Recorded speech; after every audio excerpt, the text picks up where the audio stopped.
بسم اللہ الرحمن الرحیم۔ ان اکرمکم عند اللہ اتقاکم ان اللہ علیم خبیر۔ سورۃ حجرات آیت نمبر 13۔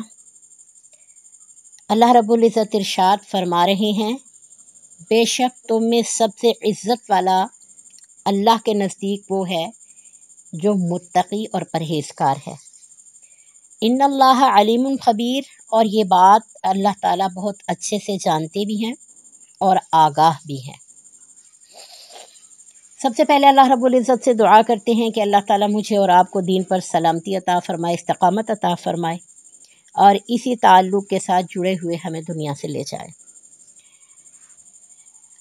اللہ رب العزت نے یہ بات کہہ کر کہ تم میں سب سے متقی پرہیزگار وہ ہے یا عزت والا وہ ہے جو تقوی والا ہے، تمام دنیا کے جتنے بھی اسٹیٹس سمبل بنائے ہوئے سب ختم کر دیے۔ ہم کہتے ہیں علم والا جو ہے وہ بڑا عزت والا ہے، پیسے والا بہت عزت والا ہے، شہرت والا بہت عزت والا ہے، حسن و جمال والا بہت عزت والا ہے۔ ہم نے یہ اسٹیٹس بنا رکھے ہیں، جبکہ اللہ تعالیٰ نے صرف عزت کے قابل کسے جانا؟ جو متقی اور پرہیزگار ہے۔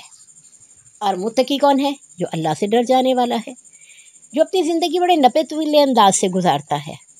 ایسے لگتا ہے جیسے اس کو کوئی ہر وقت جج کر رہا ہے، دیکھ رہا ہے، اور اگر کچھ غلط کرے گا تو اس کی پکڑ ہوگی، یا پھر آگے چل کر اس کو کچھ نہ کچھ مواخذہ اس سے ہونا ہے۔ تو ایسے انسان کو کہتے ہیں متقی پرہیزگار۔ حضرت عمر سے کسی نے پوچھا، یا عمر تقویٰ کیا ہے؟ آپ نے فرمایا کانٹے دار جھاڑیوں سے بھی کبھی گزرے ہو؟ تو اس شخص نے کہا ہاں بالکل گزرا ہوں۔ حضرت عمر نے فرمایا کیسے؟ تو کہنے لگے میں اپنا لباس سمیٹ لیتا ہوں اور اچھے طریقے سے، اور پھر وہاں سے بڑا محتاط انداز سے گزرتا ہوں۔ تو آپ نے فرمایا اسی طرح متقی انسان دنیا کے جھمیلوں، دنیا میں ہر قسم کی اچھائی برائی کے ہونے کے باوجود اس قدر محتاط طریقے سے وہاں سے گزرے کہ کوئی بھی برائی اس کے دامن کو داغدار نہ کر سکے، یہی تقویٰ ہے۔ اب تقویٰ اللہ سے ڈر جانے کا نام بالکل ہے، لیکن تقویٰ سے یہ مطلب بھی نہیں ہے کہ آپ اللہ سے ڈرتے ہیں تو آپ عبادت زیادہ کرتے ہیں، یا اللہ سے ڈر کے آپ نیک عمل زیادہ کرتے ہیں تو اب آپ اس کی دھوس دوسروں پر جمائیں، ایسا نہیں ہے۔ کیونکہ تقویٰ میں جو بھی انسان ہم نیک عمل کرتے ہیں یا معاملات کرتے ہیں، وہ آپ کا اور میرا یا اس انسان کا جس کے ساتھ ہم یہ معاملہ کر رہے ہیں اس کا اور میرا آپس کا تعلق ہے، دوسرے کا اس سے کچھ لینا دینا نہیں ہے۔ اس لیے ہمیں جب بھی کوئی نیک عمل کرنا ہے تو اس کی تشہیر نہیں ہونی چاہیے، اس کا ذکر تذکرہ نہیں ہونا چاہیے، اس کا کسی کے سامنے بھولے سے بھی ذکر مت کیجیے، کیونکہ یہ آپ کے اللہ کا معاملہ ہے۔ اور جب آپ دوسروں کے سامنے بیان کریں گے تو پھر اللہ تعالیٰ ہاتھ اٹھا لیں گے اور وہ کہیں گے جب اس کے سامنے ذکر کر دیا تو اب اس کا صلہ بھی اسی سے لے لو، کیونکہ اللہ تعالیٰ کو تو ریاکاری بالکل پسند نہیں ہے نا۔ پھر اللہ تعالیٰ فرماتے ہیں تم میں سے تقوی والا کون ہے، یہ تمہیں بتانے کی ضرورت نہیں ہے، نہ مجھے نہ کسی اور کو۔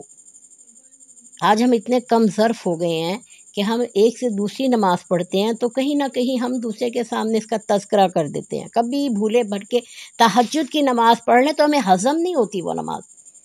روزے نفلی رکھنا بھی جب تک ہم ذکر نہ کر لیں ہمیں صبر سکون نہیں آتا۔ ہمارے ہر عمل میں ریاکاری کا عنصر واضح طور پر ہوتا ہے، پھر ہم کہتے ہیں ہم تو اللہ سے بہت ڈرتے ہیں۔ نہیں، ڈر یہ نہیں ہے۔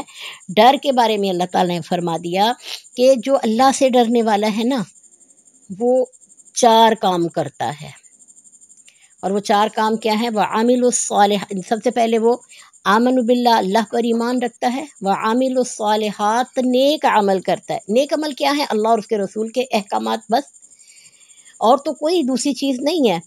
پھر اب نیک اعمال دنیا میں کرتے ہوئے انسان کو بہت سی رکاوٹوں کا سامنا کرنا پڑتا ہے بنسبت برے عمل کے۔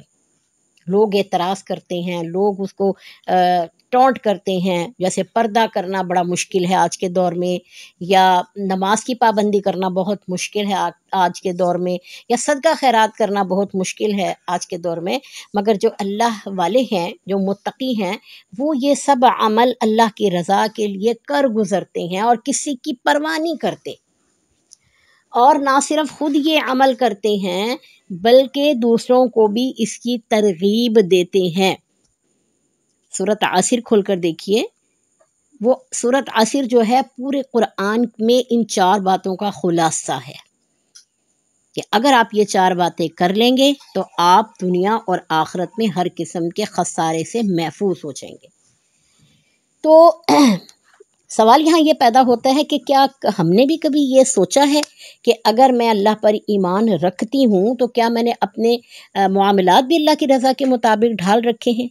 رسول اللہ صلی اللہ علیہ وسلم کی سنت میری زندگی میں ہے یا نہیں ہے؟ یا یہ سوال پیدا ہوتا ہے کہ کیا میرے اندر خوف خدا ہے؟ اگر ہے تو یہ تو بڑی اچھی بات ہے، اگر نہیں ہے تو پھر ہمیں اس سوال کا جواب ڈھونڈنا ہوگا، اور ہمیں محتاط رہنا ہوگا کہ اگر ہم خود کو اللہ تعالیٰ کی نظر میں عزت والا بنانا چاہتے ہیں تو ہمیں یہ 4 کاموں کی پابندی کرنی ہوگی۔ نمبر 1، اللہ پر خالصتاً ایمان لانا، نمبر 2، اپنے معاملات کا جائزہ لیتے رہنا، نمبر 3، صبر کرنا برے غلط یعنی کہ مشکلات پہ، اور نمبر 5، دوسروں کو بھی اس بات کی تلقین کرتے رہنا۔ پھر باقی اللہ تعالیٰ فرما رہے ہیں کہ اگر تم یہ سمجھتے ہو کہ مجھے یہ نہیں پتا کون کیا کر رہے ہیں، مجھے سب پتہ ہے، تو اللہ تعالیٰ مجھے بھی اور آپ کو بھی کرامت کی اس معراج پر پہنچائے جہاں اللہ تعالیٰ نے فرما دیا کہ یہ ہے متقی۔ تو اللہ تعالیٰ ہم سے راضی ہو، ہمارے معاملات، ہماری زندگی کے سارے عمل جو ہیں اپنی مرضی کے مطابق ڈھالنے کی توفیق عطا فرمائے۔ دعا گو رہیے گا۔ اللہ حافظ، فی امان۔